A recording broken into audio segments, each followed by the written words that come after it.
하나님의 말씀 같이 볼까요? 사무엘상 우리 요한복음부터 보고 사무엘로 가겠습니다. 요한복음 15장 12절에서 15절입니다.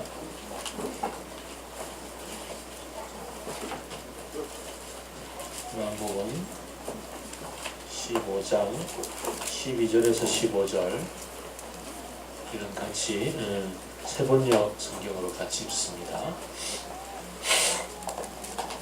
짧으니까 같이 한 목소리를 읽겠습니다. 12절에서 15절 시작. 내 계명은 이것이다. 내가 너희를 사랑한 것과 같이 너희도 서로 사랑하여라. 사람이 자기 친구를 위하여 자기 목숨을 내놓는 것보다 더 큰 사랑은 없다. 내가 너희에게 명한 것을 너희가 행하면 너희는 나의 친구이다. 이제부터는 내가 너희를 종이라고 부르지 않겠다.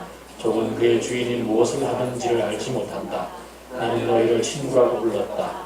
내가 아버지에게서 들은 모든 것을 너희에게 알려주었기 때문이다. 아멘.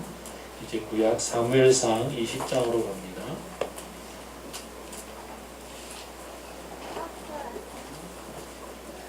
사무엘상 20장 1절부터 17절까지 한 절씩 교독하겠습니다.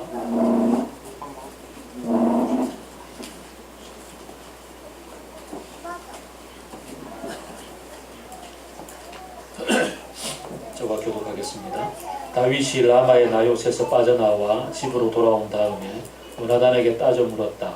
내가 무슨 못할 일을 하였느냐? 내가 무슨 몹쓸 일이라도 하였느냐?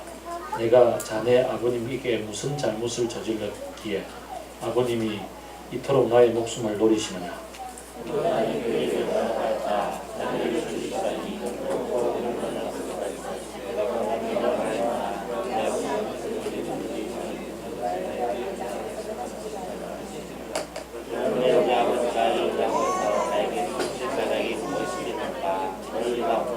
그러나 다윗은 맹세까지 하면서 말하였다. 자네가 나를 지극히 아낀다는 것은 자네의 아버님도 잘 알고 계시지 않은가? 그렇기 때문에 이 일만은 자네에게 알려서는 안 된다고 생각하셨을 걸세. 자네가 알면 매우 슬퍼할 테니까 말리세요. 주님께서 살아계시니 내가 자네에게 분명히 말하겠네. 나와 죽음 사이에는 한 발짝밖에 되지 않네.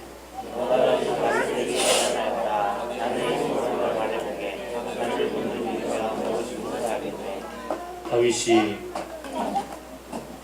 요나단에게 대답하였다. 내일은 초하루일세. 내가 임금님과 함께 앉아서 식사를 해야 하는 날일세. 그러나 내가 외출을 할 수 있도록 주선하여 주게. 나가서 모레 저녁 때까지 들녘에 숨어 있겠네.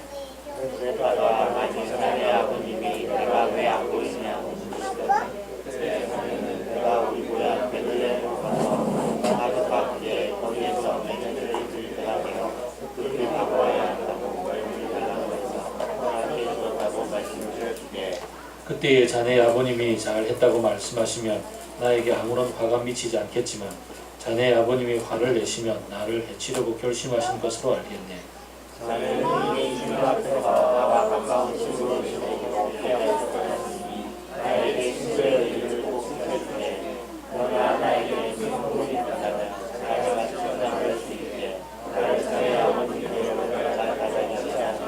요나단이 대답하였다. 결코 그런 일은 없을 걸세. 우리 아버지가 자네를 해치려는 결심을 한 줄을 알고서야 내가 어찌 그것을 자네에게 곧 알려주지 않겠는가.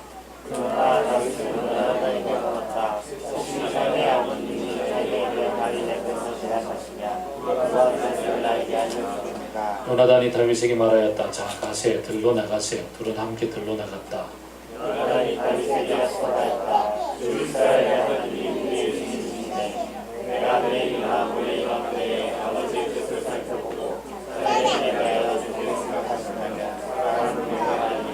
아버지가 자네를 해치려 한다는 것을 내가 알고도 그것을 자네에게 알리지 않아서 자네가 안전하게 피신하지 못하게 된다면 주님께서 이 요나단에게 무슨 벌을 내리셔도 달게 받겠네.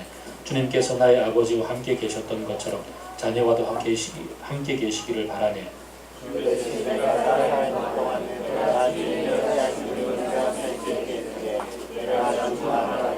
주님께서 자네 다윗의 원수들을 이 세상에서 다 없애버리시는 날이라도 나의 집과 의리를 끊지 말고 지켜주게.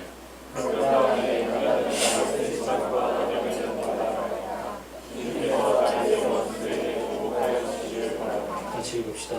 요나단은 다윗을 제 몸처럼 아끼는 터라 다윗에게 다시 맹세하였다. 아멘.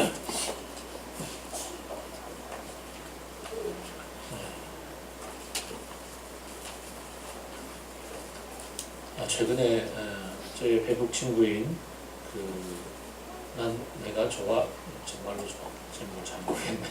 그 저자인 내가 좋아?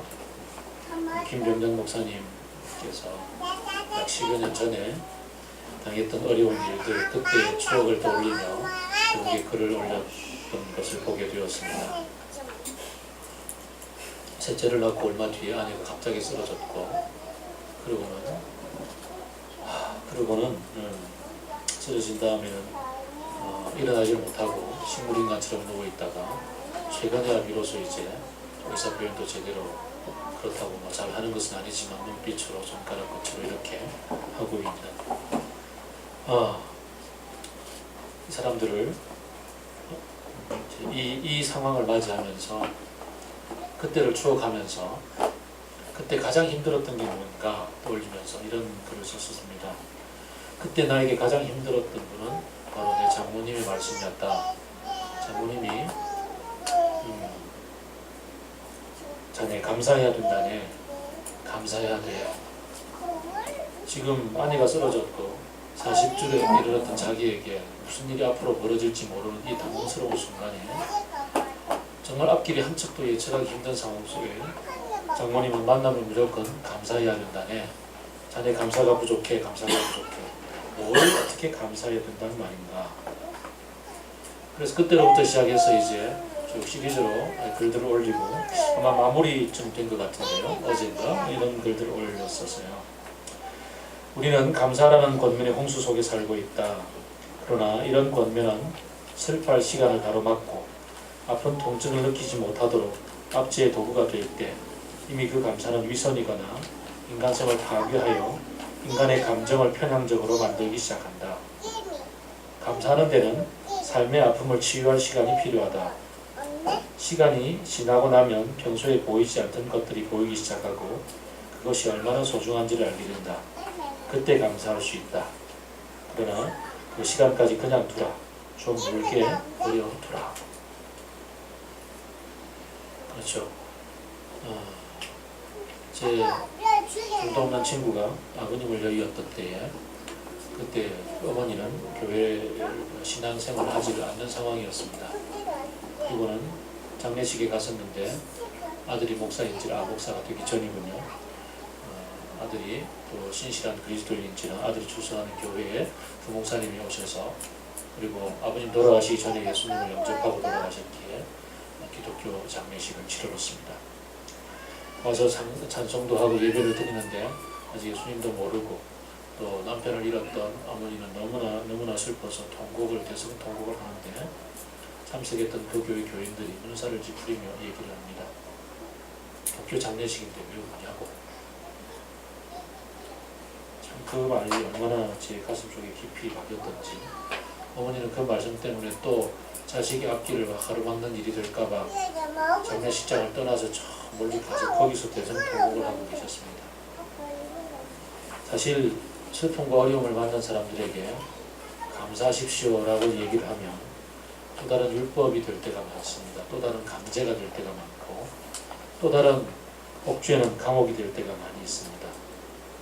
사실 시간이 지나고 또 모든 것들을 뛰어넘어서 좀 더 하나님을 깊이 생각하다 보면 우리의 신앙의 연륜이 깊어지는 만큼 어려운 상황 속에서도 감사할 수 있게 될 때가 올 겁니다.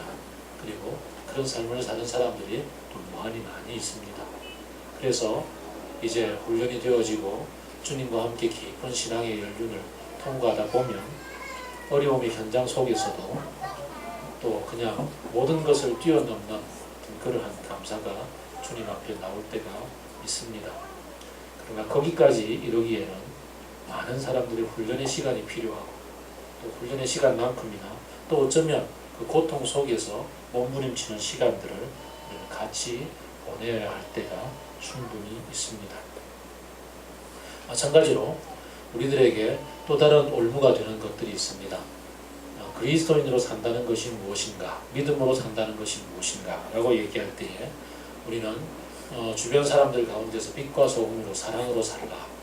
또 오늘 우리가 요한복음에서 읽었던 것처럼 내가 너희를 사랑한 것 같이 너희는 서로 사랑하라 라는 말씀 때가 있습니다. 사랑이 우리에게 율법이 될 때가 있습니다. 마치 선한 사마리아인의 비유를 들으면서 누군가의 필요에 응답해야 되는 삶, 누군가의 이웃이 되어 주렴이라고 얘기하는 것이 우리들에게 때로는 옥주에는 올무가 될 때가 있다는 말씀입니다. 우리의 삶 속에서는 선한 사마리아인처럼 누군가의 도움에 필요를 채워주는 그런 삶을 살아야 할 때가 있습니다.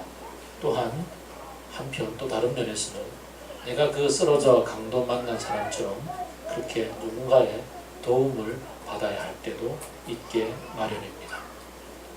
내가 쓰러져서 도움을 간구하고 있을 그때 누군가를 찾아가서 도움을 요청할 수 있는 관계, 누군가의 도움을 간절히 바라고 그 사람을 찾아갔을 때 그 사람이 아무 어떤 전제 깔지 않고 조건 깔지 않고 선뜻 그냥 선심을 다해서 나를 도와줄 수 있는 그러한 사람들을 우리가 만나고 그러한 사람과 교제를 갖고 있다면 우리의 인생은 정말 행복할 겁니다.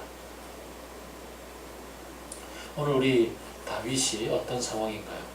다윗은 자기가 한 일이라고는 자기 마음속에 있는 하나님에 대한 사랑 때문에 조국에 대한 사랑 때문에 블레셋을 향해서 그 골리앗을 향해서 아무 생각 없이 뛰쳐나가서 물맷돌 들고 싸워서 그를 쓰러뜨렸고, 그리고는 그 뒤에 내친김에 계속 장군의 지위에 오르기까지, 아니 장군의 지위와 별 상관없이도 그는 군대 부름을 받고서 이스라엘의 대적들을 향해서 전쟁해 나갔던 것밖에 없었습니다.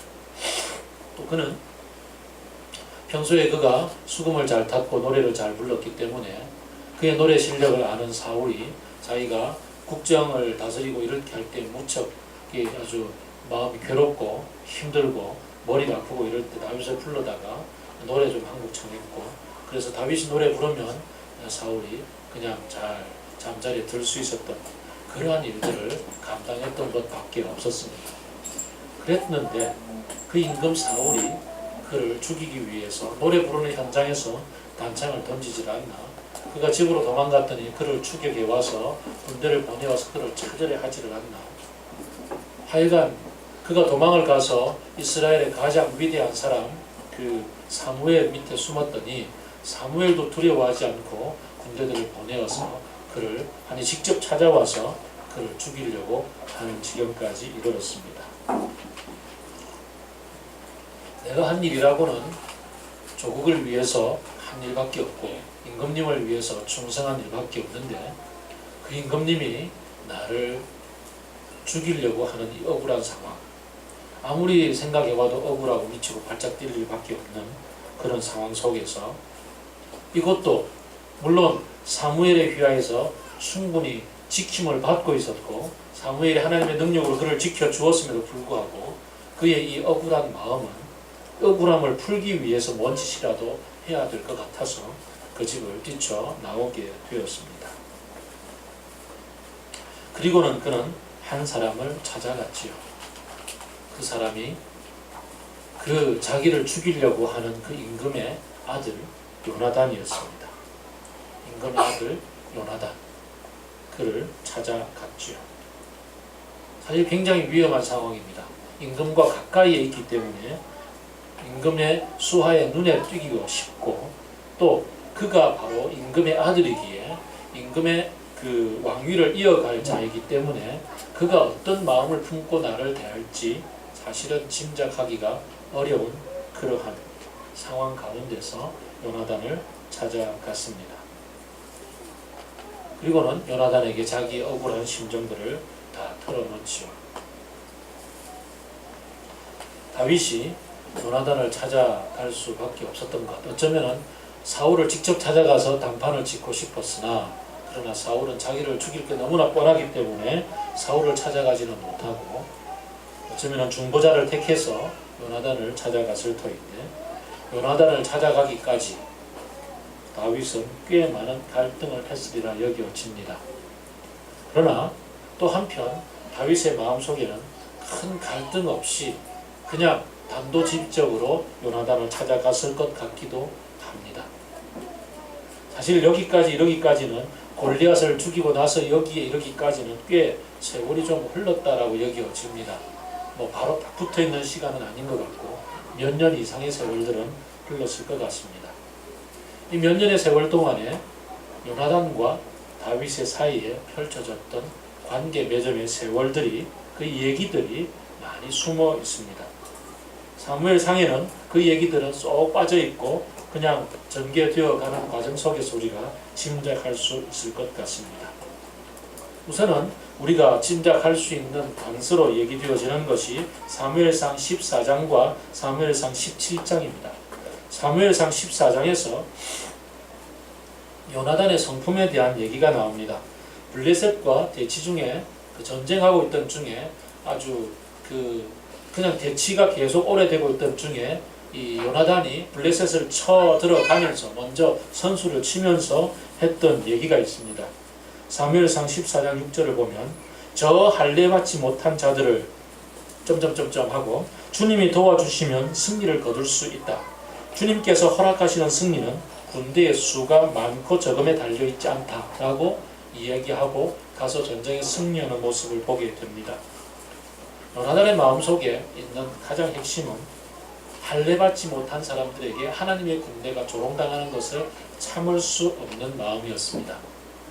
할례받지 못한 사람들을 향해서 그들이 하나님을 조롱하고 있을 그때에 그들을 향해 전쟁하러 나가면서 그가 고백했던 것은 군대의 수에 많고 적음의 전쟁의 승패가 있는 것이 아니라 주님께서 허락하시는 승리, 거기에 있다라고 얘기하고 나갔고 승리했습니다.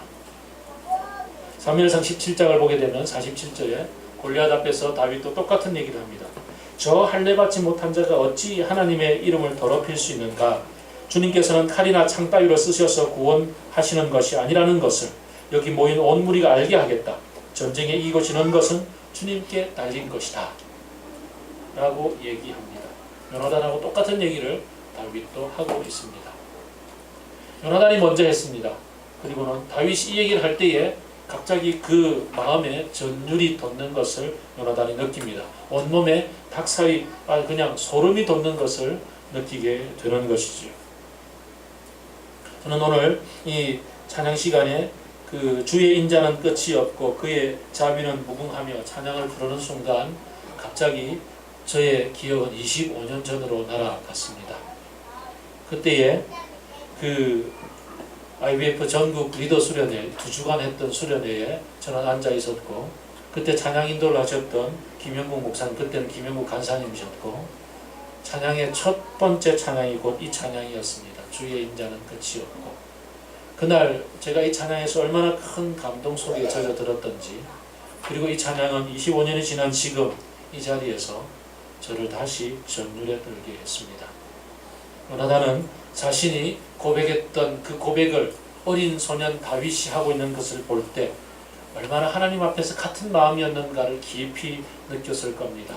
시간을 뛰어넘어서 하나님의 앞에 연결되어지는 그것을 경험했던 거죠. 요나단은 다윗의 마음속에 곧바로 연결되어졌습니다.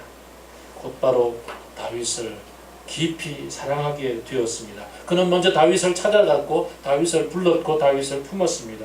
그리고서 다윗에게 깊은 우정으로 연결되어졌고 평생 동안 너와 나는 하나님 앞에서 이 깊은 사랑으로 같이 가자꾸나 라고 그렇게 이어져 갔습니다. 자신의 있던 갑옷과 무기들을 주었습니다. 그리고는 생략되어 있는 세월들 속에서 그가 얼마나 다윗을 아끼고 품었고 다윗과 함께 하나님에 대한 얘기를 했을지 우리는 그 세월 속에서 이 얘기를 이렇게 상상해 볼 수가 있게 됩니다. 그날 이후에 25년 동안 저를 이끌어 주셨던 하나님의 그 성실하심과 또 주변에 그때 같이 가서 그 자리에서 함께 삶을 나누었던 그 친구가 지금도 변함없이 저와 함께 자리를 같이 하며 참 틈만 나면 같이 만나서 저녁마다 같이 하나님의 얘기를 나누고 교회 얘기를 나누고 함께 그 길을 걷고 있음이 얼마나 제게 깊은 감동과 감사로 밀려오는지 모르겠습니다.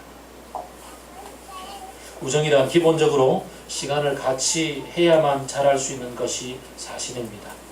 이 아마 몇 년 동안의 세월 동안에 다윗과 요나단 사이에 얼마나 깊은 시간을 같이 보내어 왔는지, 많은 얘기들을 하나님 앞에서 해왔는지 우리는 충분히 짐작해 볼 수가 있습니다. 그리고 다윗은 오늘 자신도 이해할 수 없는 어려움을 만났습니다. 자신도 풀어낼 수 없는 이 어려움 속에 목숨이 경각지간에 놓여있는, 오늘 본문에서 얘기하기를 나와 죽음 사이에는 한 발짝밖에 되지 않는다라는 이 경험 속에서 그는 요나단을 찾아갑니다. 그리고는 이 상황에 대해서 풀어줄 것을 요청합니다. 지난 한 주간을 보내면서, 또 지난 3주간을 보내면서 저희 어머니와 하나님의 부르심 사이에는 오늘 본문이 얘기하는 것처럼 한 발짝 사이밖에 없음을 참 많이 뼈저리게 느꼈습니다. 어머니의 그 죽음과 삶에는 정말 한 발짝밖에 없음을 경험하면서 주님 앞에 주님을 찾고 주님께 기도하게 되었습니다. 주님, 은혜를 베풀어 주십시오. 주님, 긍휼을 베풀어 주십시오. 주님, 불쌍히 여겨 주십시오.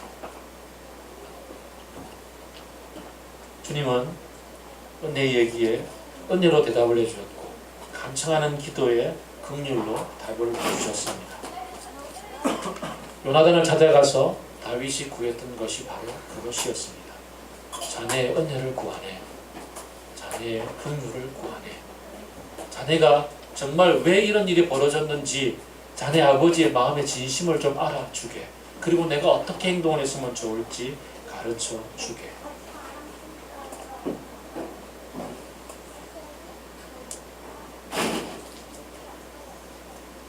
우리가 하나님을 찾으면서 오늘 본문 요한복음에서 얘기하는 것처럼 주님이 이제부터 나는 너희를 종이라고 얘기하지 않고 친구라고 부르겠다. 바로 앞 본문에서 너희가 내 계명을 지키면 내 친구가 된다라고 말씀을 하시면서 마치 조건절을 갖다 붙였습니다. 너희들이 내 계명을 지킨다면.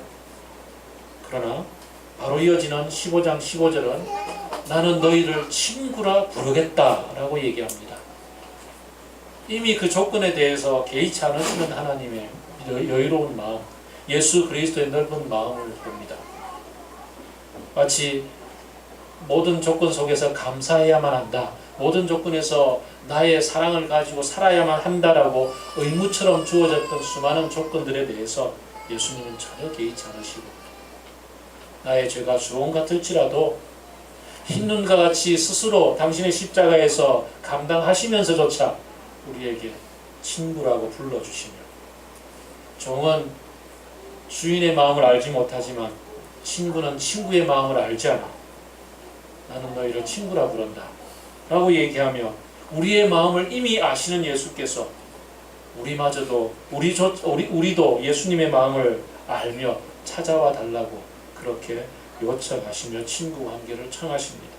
마치 요나단이 다윗에게 먼저 찾아가서 친구 관계를 맺고 그렇게 우정을 맺어왔던 것처럼 예수님은 우리에게 그렇게 맺어주십니다. 한편 우리는 그럼에도 불구하고 주님께 우리의 필요를 구하는 기도가 어색할 때가 참 많습니다.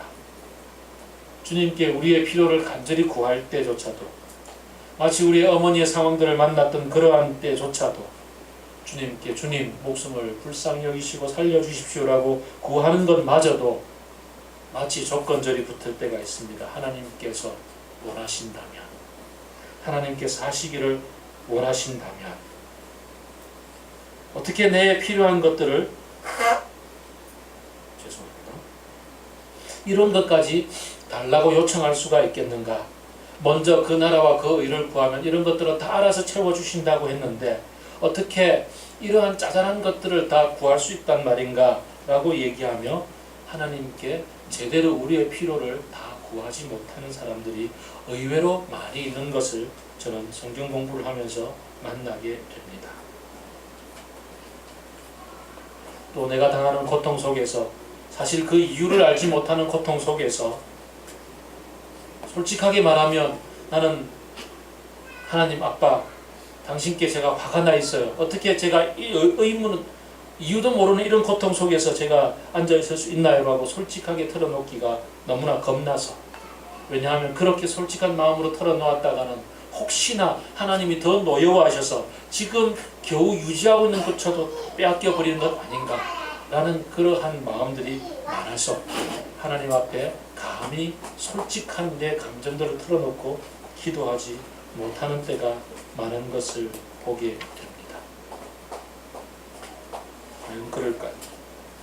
다윗이 요나단을 찾아갔던 것은 정말 자기의 목숨을 그냥 한순간에 갖다 바치는 것일 수도 있는 위험을 감수하며 찾아간 것이었습니다.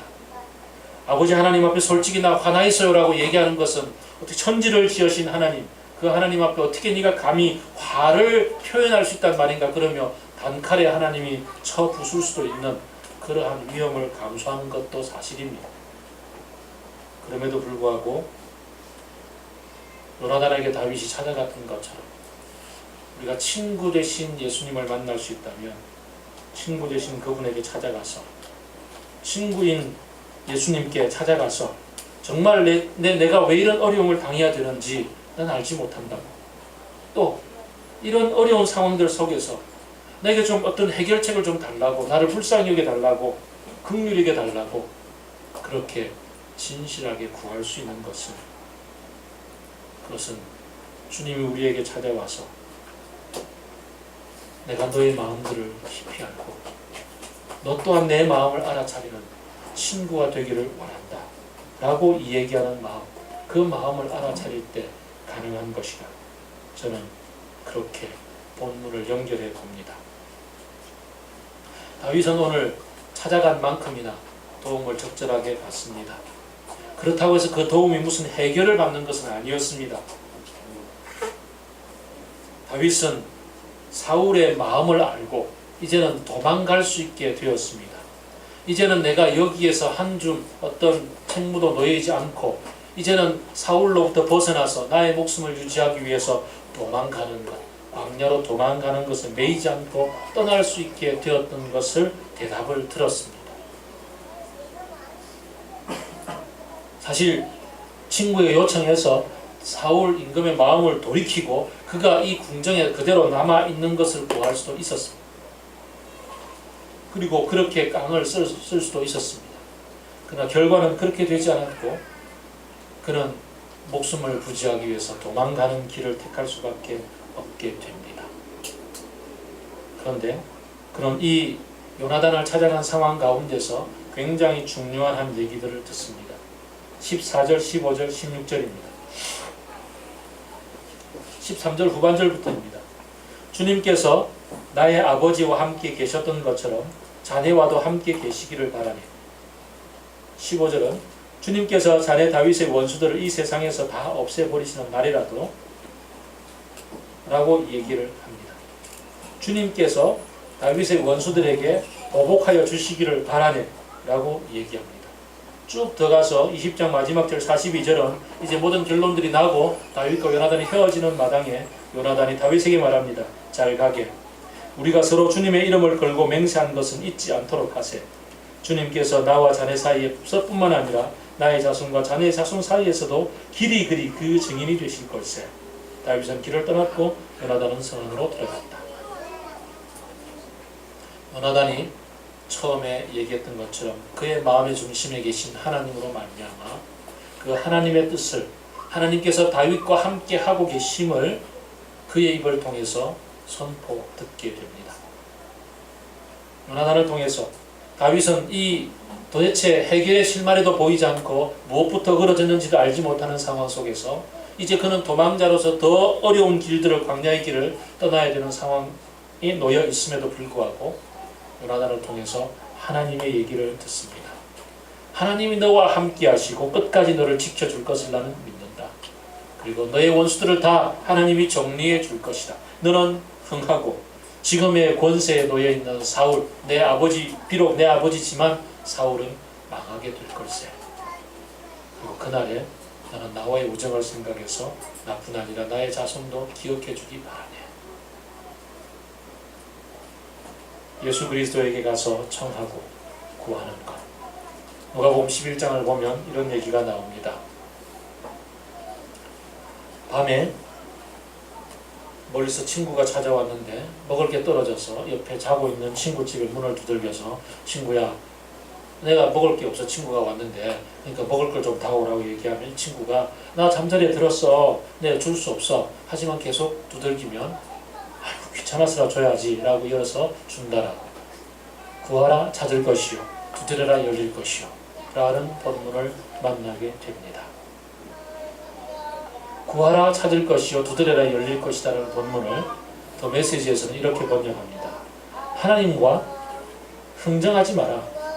솔직하게 말씀드려라. 필요한 것을 구하라.